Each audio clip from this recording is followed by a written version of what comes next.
Après des millions de vidéos mises en ligne, Diaspo RDC vous offre un tout nouveau service de location des caméras, des matériels d'éclairage, des sons et un fond vert pour la réalisation de vos émissions en HD.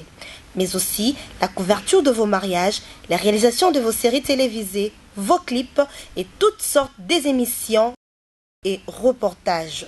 Vous aimez la qualité ? Contactez Diaspo RDC au plus 243 81 40 47 978. Je répète, plus 243 81 40 47 978. Diaspo RDC, ensemble de communautés congolaises dispersées à travers le monde.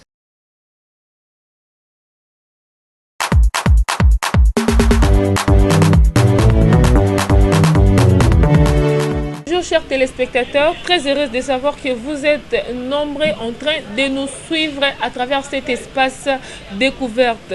Aujourd'hui, on a découvert des petits génies, comme on dit toujours au Congo, talent ici, la kate, génie, babimaka toujours. Nous allons recevoir pour vous les deux messieurs, les deux garçons qui ont vraiment fait des choses extraordinaires au Boroka Mwaka toujours à travers vos petits écrans. Je reçois déjà le monsieur qui est à ma gauche. Bonjour. Bonjour. Tu es Kombo Nayo? Yanga, non, poste non, Dalton, donc Yanga Dalton, John Dalton. Et celui qui est à ma droite, bonjour. Oui, bonjour. Kombo? Kombo Nanga Kadi, non, Nanga Kadima. Kadi Kadima, ouais. Tout simplement. Kadi, tu as mis bino lelo na plateau na biso pambate, toza surpris. Ya komona makambu o bosali parce que oui boza ba jeune comme on dit toujours que ba jeune beauté les maka parce que avenir ya lobby ezabino tozo préparer déjà à venir à travers le jeune parce que ceux qui ba jeune ba telemi lobby ça promet des grandes et des bonnes choses.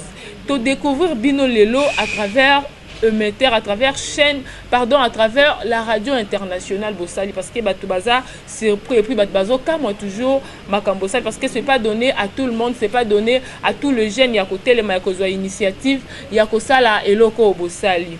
Aujourd'hui, on aimerait un peu qu'on soit une explication. Il y a Eloko Bossali, source d'inspiration. Il y a Eloko Bossali, radio internationale. Et outil Wapi. Et puis et outil et pas Yanani. Et bandaki ndengeni d'abord. Bon, merci pour la réponse. Na moto no tuni biso toza PA pour répondre. Normalement, les alliés radio internationale de boza au monde na ba image, radio internationale les a composé. Na groupe électrogène de besoin mon les antennes ndenge za bongo exact de pour travailler sur bolobito et to mekango et travailler mais le connaît za ozanga biso possibilité matière et tous ozanga ma matière et oui Kadi torokoma parce que to kolobelela yango tout au long il y a espace il y a émission na biso au découverte to ngai to yebana nukaka na ebandeli Dalton inspiration wana et outil wapi et outil pas nani ebandaki ndenge nini bolali bolamuki bo s'inspirer directement ya ko ça la radio internationale donc on aimerait savoir tous inspiration au et outil wapi. D'abord inspiration nzambe mutapesa inspiration c'est ça et puis nzambe a révélé l'inspiration à travers yé mutazalaki na joie initiative yana le but il faut tout monter radio internationale. Et à l'objet radio international, on n'avait rien comme composant et le côté. À l'objet bon, c'est un auto banda réalisation. Et puis on a des électroniciens, il y a des électriciens. Et permettait qu'ils puissent facilement lier à la partie alimentation, partie c'est électrique. Et on a des contribué à la partie électronique. Et tout banda pour ça là, ce qu'il a eu inspiration monsieur. Tout ça, tout négatif, tout avancé, petit, tout comme niveau. Oui, Kadi, tout le monde moyen nino yo besoin qui pour réaliser rêve oyo, pour réaliser radio internationale oyo. Est-ce que bobolo kota rabilo on a là, bozo rabilo on a bandaku donc quels sont les moyens au bosala qui pour réaliser rêve nabino ya kosa la radio internationale. Oui, merci. Bon, moyen comme moyen, bon, to sengla na mbongo pe osomba bablom parce que blom sous bozo mona na bloko osomba. Blom sous peut to zui kozwa na ba o sengela ko ezaki na ndako e bandako travailler te. Donc to zwa ke ideki biso pe pour favoriser et loko ozali comment na ba image. Donc esenga bino ba mbongo ba moyen mingi financière ya kosomba dans biloko be tozomona c'est pas ramasser, c'est pas oh bozina nda peut-être bo vite tozomo eloko mo ezangaki moi kopa les angaki tozongo na nda kupoto réaliser rêve donc mingi eza mingi moyen financière o ekaki isoma mina mbongo eza eloko mo te to lokoti lokoti ezali. Voilà eza invention na bino ya liboso to bosi bo réaliser déjà eloko moko. Ceux qui vont réaliser eloko moko eloko yango ezani. Bon, ezelo ka liboso te to na réaliser déjà market. Market déjà de kana ba image pe bomona déjà market ezali déjà ndako moko bomona ki na ba image de utskole. Vous allez deuxième market où vous avez mon radio international donc il ba éventuellement ezali mais eloko ezozangani matériel ezali. Sur matériel ezali et simba. Ah, c'est ça donc aussi vous réaliser biloko misusu o eza première ya elo côté au vous réaliser eloko mosu na otio to sala na epé kalatia wa détecteur antivol électronique to détecteur de voleurs wana ezaki pona ba ko faire force ko chango une fois moyiba ye et sonnerie mba moko e déclencher we boza na facilité o kangai. Wow donc biloko nyo sona bino bo réaliser ka yango boza équipe mobimba ou boza ka bino mi balende bo réaliser ka biloko yango toi deux personnes kanga na car bino mi balé toi deux personnes toi mi balé toi mi ça tout to za kanga na des temps nous avons surtout vendu to sanksi idée to produire eloko ndenge za parce que na idée ya mutu moko pe ego simba mais et bongariza la deux personnes pona. Et voilà, chers téléspectateurs, quand on dit toujours qu'il faut que soutenir bah œuvre oyo ça promet quoi. Donc bomoni ba jeune oyo baza bourré de talents, ba jeune oyo baza motivé na ba effort na bango moko d'abord ndenge Dalton otikolo baza motivé plus na esprit les inspirations divines quoi. Donc ba force à nature te ba force à bilo misusu te o eza eloko moko surnaturel comme on dit. Donc mutu mo ko vanda aota lelo basali azako imaginer ils l'ont fait comment baba ni ndenge idée uti wapi mais c'est une inspiration divine ndenge Dalton à lobby donc ba vandi ba créer loko et puis c'est pas eloko liboso ba créer ils ont déjà créé d'autres choses et ba so continuer toujours ko réaliser ba rêve na bango na ko créer ka biloko malamu pe kitoko. Moi je dis toujours faut soutenir les jeunes parce que le jeune c'est l'avenir de demain donc ça promet et to soutenir bango et ko pe ça eloko malamu. Je voulais dire à vous Kadi ba difficulté nini beaucoup tanaka na yango ou soit ba difficulté nini beaucoup tanaki na yango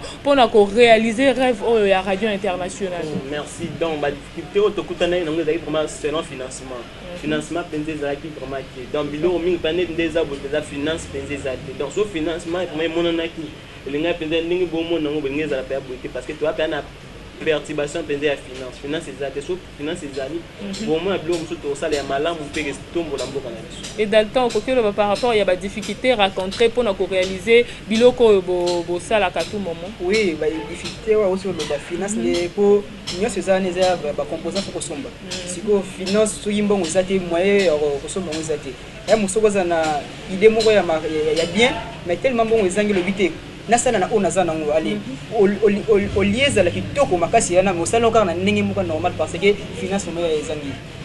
Voilà ce qui réalisation nabiso est prêt au qui déjà collègue na présentation et à radio internationale parce qu'on aimerait savoir plus comment est-ce qu'ils les ont construit et loko ezani parce que belé baza un peu amateur na biloko loko ba radio internationale oya ebele ba olinga ba yeba eloko ezani ni telo ezani ni comment est-ce qu'ils ont fait pour ba aboutir na eloko songolo. Donc on peut s'élever déjà pour tout le cas la présentation ya radio internationale na biso.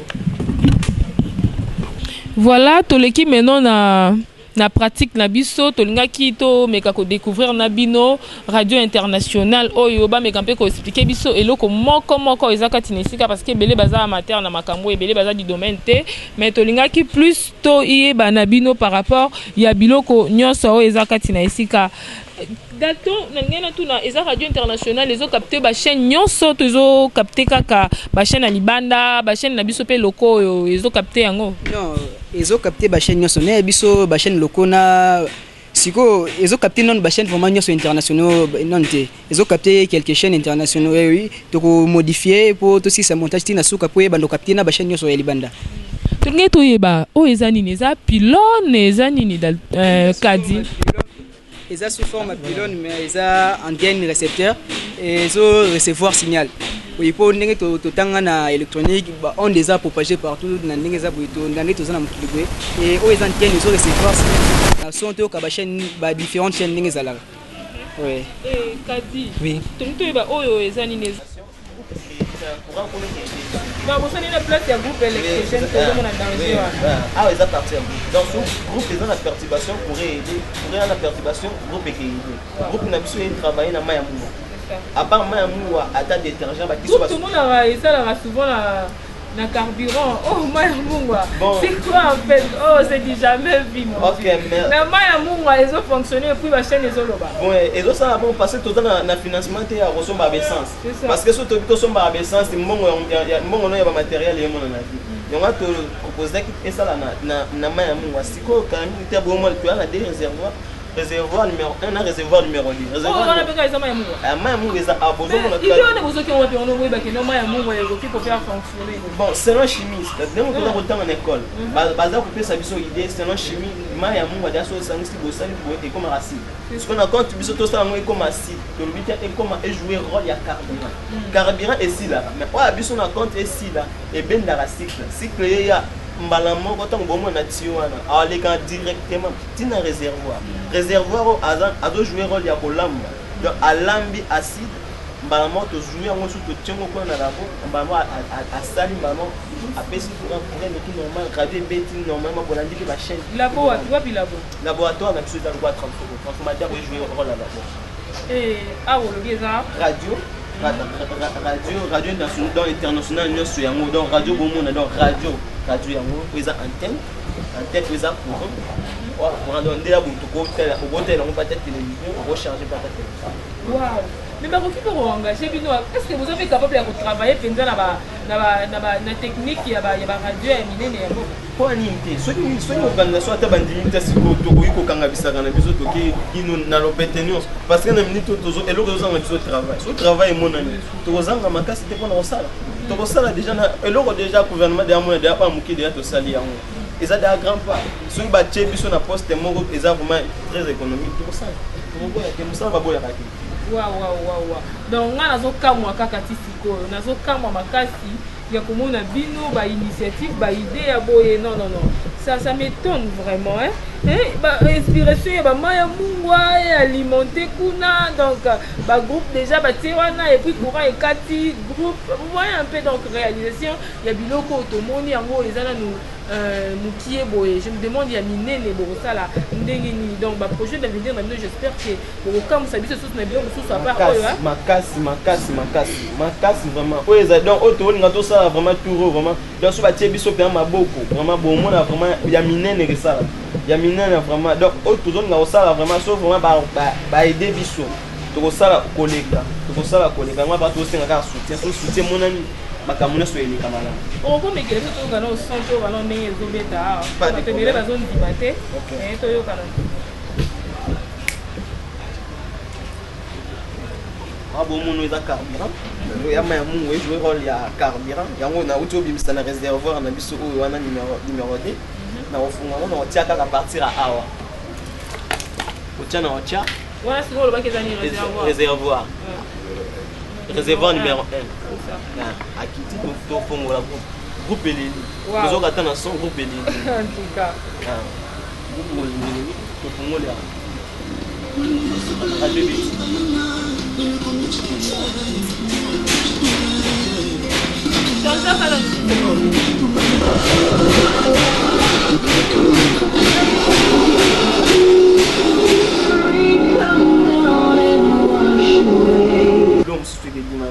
pese ya suka te pese eloko ya liboso te bomona biloko mosusu tokosala pese ya mingi surtout on a lobaki ya propos ya courant wana vraiment ekeyede vraiment peuple ekeyede vraiment monde vraiment parce que monde vraiment tozosouffrir vraiment na makambo etali vraiment courant parce que électricité na biso pese ya mboka vraiment eza pese na perturbation makasi parce que omona vraiment moto mosusu azali na fete mais ayoka boye bakoreki au moins mutu mosusu ayaki na nzala vraimen mpona alamba mona boye pour eza te bamiyibi baprofite mpe na molili wana mais soki baede projet oyo toninga tosala wana vraimen bate biso maboko ezala mieux vraimen na koti moyibi mpona parce que moyibi aprofita esika molili ezali ezala pasi mpe mpona bamona makambo wana esalama ezala malamu soki batie biso mpenza maboko esepesa ta bato nyonso vraimen ezala malamu. Oui, Dalton, un mot à dire aussi.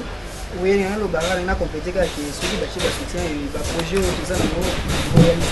de façon qui est à la source meilleure. To modifier, to baxer sur connaissance, une source de recherche, une source pour à la source beauté. Peut-être ceux qui bien, to et comme source extra, donc comme source plus que bien. Les ceux qui bâtissent sont mabou au maï comme mabou. D'accord.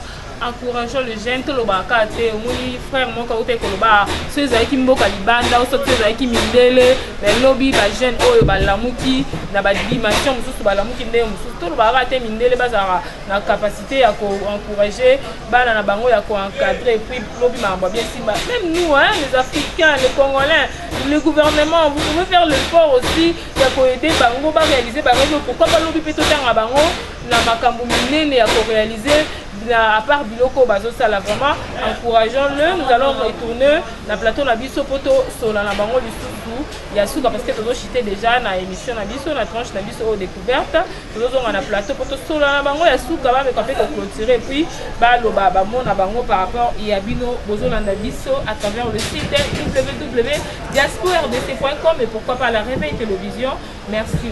De retour sur ce plateau, merci beaucoup. Bouti Kolanda, explication Dalton et Kadima Fessibiso à travers la réalisation et la radio internationale. J'espère que vous comprendrez comment on va expliquer par rapport à la radio internationale, comment est-ce que réaliser rêve, comment est-ce que banda qui idée ou qui wapi. J'espère que Bolandi Yango. Je vous rappelle que c'est le site www.diaspora-rdc.com Bozolanda Bisso à travers ce site internet. J'espère que vous êtes partout dans le monde en train de nous suivre.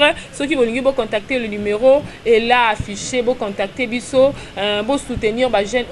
Vraiment on a besoin il y a soutien à Bino et pourquoi pas pour réaliser encore de plus grandes rêves parce que par exemple rêve belé il y a qu'à réaliser, ça demande que votre soutien financièrement, matériellement, d'encouragement quoi pour se mouver encore à travers idée, source na bango oyo bazana yango.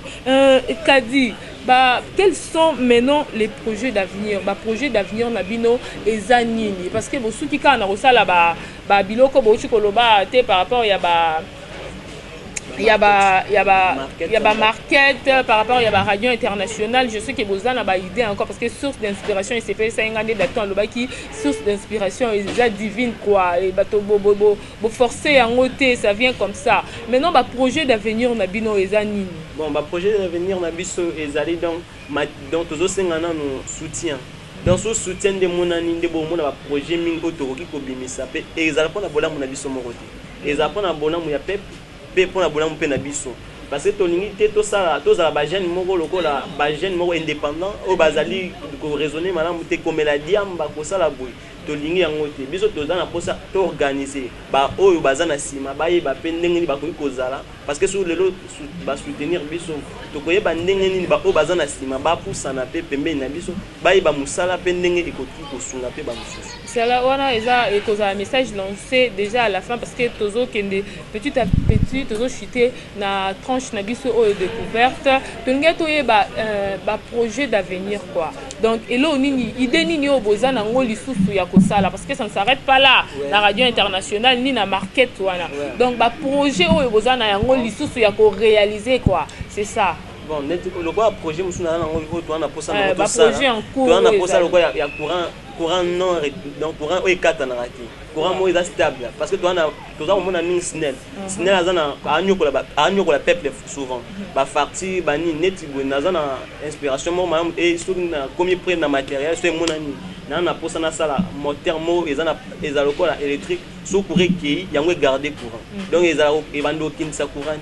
Derrière prochaine nango na banda ki dana ebida biloko esa mais matériel des arts son matériel mon ami et ça mana la topic ozo bangisa ngai nazo banga vraiment na ba projet d'avenir au Dalton. Je me dis tant nazo yo quand je me dis aux génie ou comment? Parce que comment on vanda au penser na ba bilo comme kasi bongo. Je ne sais pas, hein? Moi je suis pas du domaine. Je sais que ba au bazar du domaine bazo comprendre un peu. Mais ko vanda ko raisonner ba inspiration na izo utawa. Bon, ezala inspiration zambati katikati na ngai. Parce que ezana ngonding eza na famille te o de parce que papa nga technicien te ngamondi na botami na technicien. C'est ça. Donc na famille ata mutu moko te azana nini wana. Moko ta ingénieur na famille nanga. Donc ngamondi na botami na don na technique nde ngandi ba projet donc souvent na sous projet na na projet au sala. Donc na za la concentrer nga moko na za nestika na nga moko. So na moni komi prendre na luki camarade nanga delton to sangisi idée. Parce que idée na ngai moko pe na koki ko simba mais soki za biso mi balé tant organiser et vimba parce que nga na ko kana o na suki a yepeta ngo ya bakisa yi au moins na musale ko phobie. C'est ça, olobaki oza ingénieur. Ouais, ingénieur na minute na mon classe. Na tanga na itemate na 5e maîtrise. Donc ba matériel nos to sala ka donc ba mbonga ba transport nde toujours kata wana ba souffrance nos on de ressemble ba matériel de bon na misala ngo zo sala. C'est ça et puis Dalton Aza, yo posé ingénieur. Bon, je peux dire naza non ingénieur té, naza étudiant na ISTA. Yo ça na ISTA déjà. Donc technique et ça domaine na yo yebi déjà point nini oko simba po eloko boye avancer. Technique moi ça pour na banda ki moi banda humanité électronique nazo konope na continuer kan électronique tina ndé naza ISTA. C'est ça, on ne force pas les choses. Tout le monde a battu sous batang la rabilo ko po ba mériter. Mais bino botang boye ko tangela yango parce que eza droit moko boye sengi étudier encore pour la grande formation mais bino eza d'abord inné. Moni eloko msusu ko eza inné, eza na ba avantage ebele. Moi je dis inspiration au landanani au CP là au sala technique au força yango te directement comment réaliser ba marambo belé. Nga landa moduté ndenge kaja utuluba nga papa la chimiste nga landa moduté na ndenge tubota nga na za ni ngande na bandi électronique et na bandi sel électronique nga moni na sepela ina ngo balo baraso lingi ko bana musala il faut loko lingi ya na lingi ngo na bankadra na ngai ba professeur mukendi ba bushabu tellement bankadra nga na de façon que na kinde toujours liboso na ndo tellement na linga ngo peso makasi de inspiration comme ya so inspiration yé na no qui n'est pas professeur aider nga na salle loko boye et puis avoir refusé ti ako aider nga et puis toujours qui dégage boso et ba réalisation biloko bosala ka ba professeur ba monaka yango bo présenter ka bango biloko bosala rapo ba mais quand peu copé ça vient encore plus motivation. Oui oh ça science na science mutaza na 100% de la raté yoko le kanga na o nga na lekio na o donc nécessairement il faut na qui n'est pas ba professeur pas bato ba lekinga na qui ne compléter ni idée po nga la cause na idée à et là au monde ça là par exemple par exemple na niveau moko boy na par exemple 5e niveau c'est ça et na qui dépend na ya pesi na idée mo na comité na 10e niveau moni qui na évoluer makasi donc il faut que na répondre bon pour ba kubisa biso suna makasi na finition la réalisation ya biloko na bino bo présenter ka bango biloko ngo ba monaka qu'est-ce qu'ils disent par rapport à ça? Bon, d'abord ils disent d'abord que nous sommes fiers de vous et ndenge vraiment que tant que ça vient bien nga biso ba génie ba beta maboko vraiment ba biso ba ya au film ba film plutôt ba c'est vraiment makasi et puis l'école fait ça la fierté. C'est ça.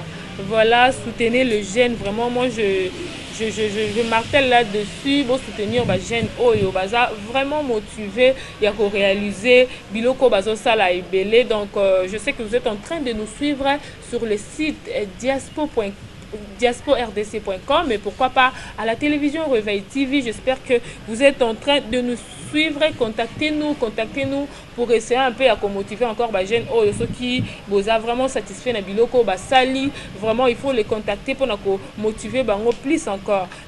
Kadi, j'aimerais te poser une dernière question.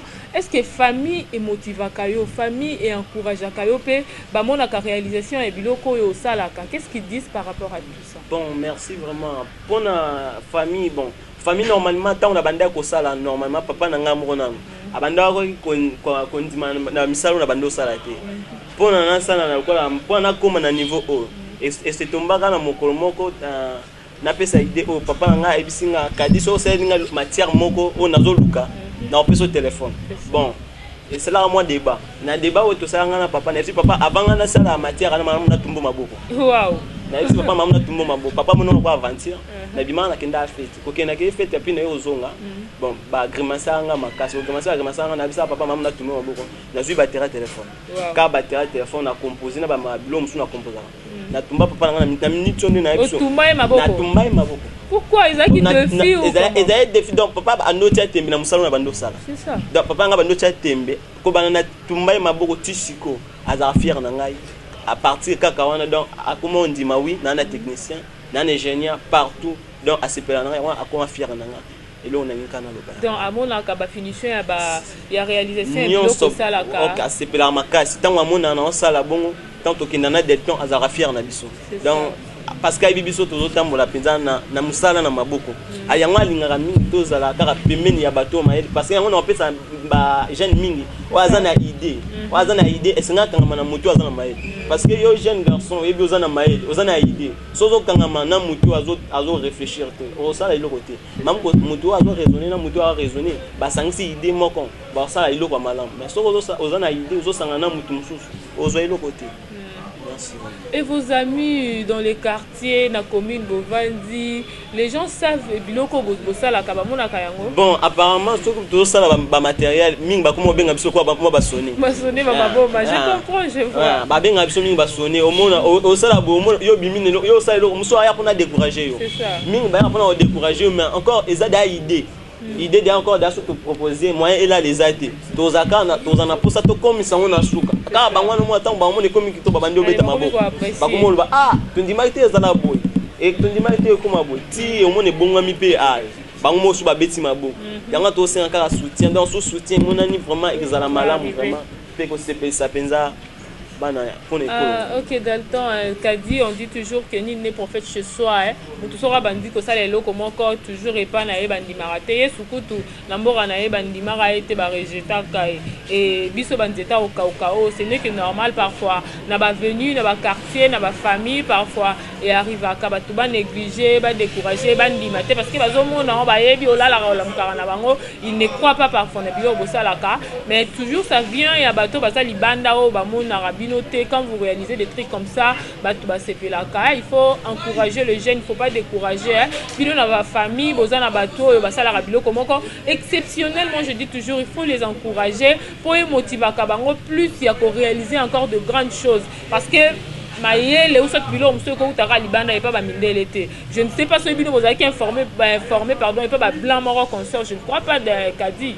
Tout ça non donc attends connaissance mort non tu voilà baza vraiment la connaissance mort à libanda et pas mindé les consorts mais tout ça ba noir baza ba africain idée source d'inspiration divine et zo ou tanzambe azo pesa bango mayele makasi ya ko réaliser ba rêve na bango pourquoi pas les encourager pourquoi pas gobetela bango maboko pourquoi pas ko soutenir bango comme on dit toujours Kadi maintenant message ya suka ekozani quel est le message beaucoup qu'il faut lancer na bato bazolanda parce que bazolanda bino na monde entier moi je vous rappelle la bazolanda bino libanda mboka partout na mikili partout on vous suit à travers le site www.diaspora-rdc.com et pourquoi pas à travers la chaîne de télévision Réveil TV au bazolanda bino bato peut-être bazolanda posa ya ko contacter bino bato peut-être bazolanda posa ya koyeba bisika bovandi elon nini okoloba na bato mpona ko soutenir bino par rapport ya ba œuvre pe ya ba réalisation et biloko bozosala. Merci madame le journaliste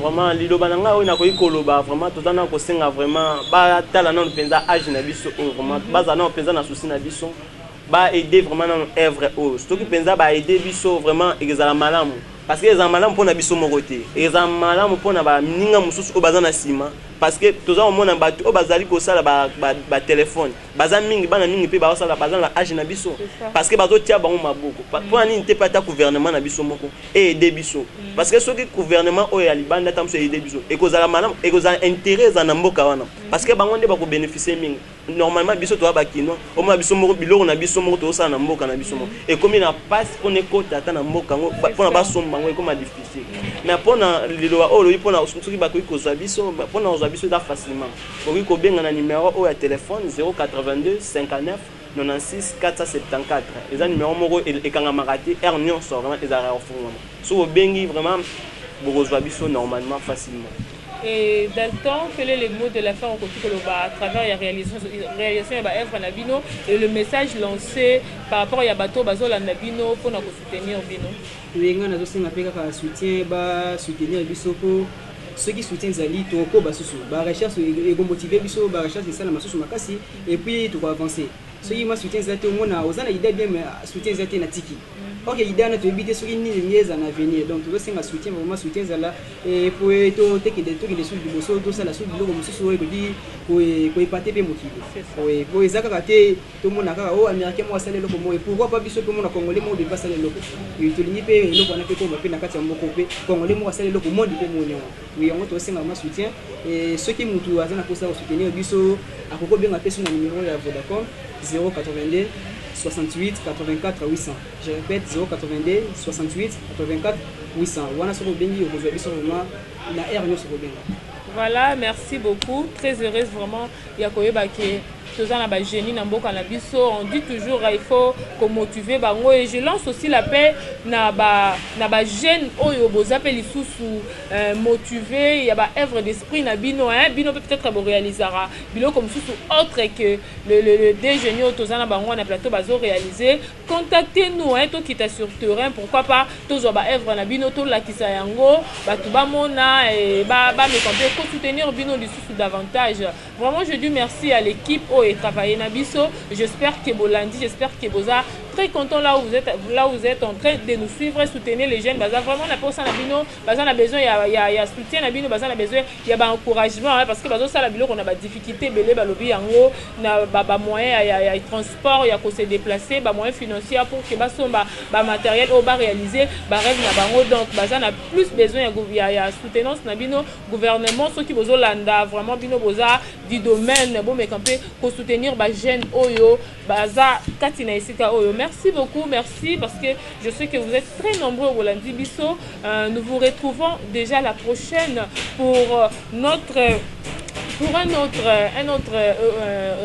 découverte Bolandi Biso. Au prochain numéro, je vous dis bye bye, salut, à la prochaine.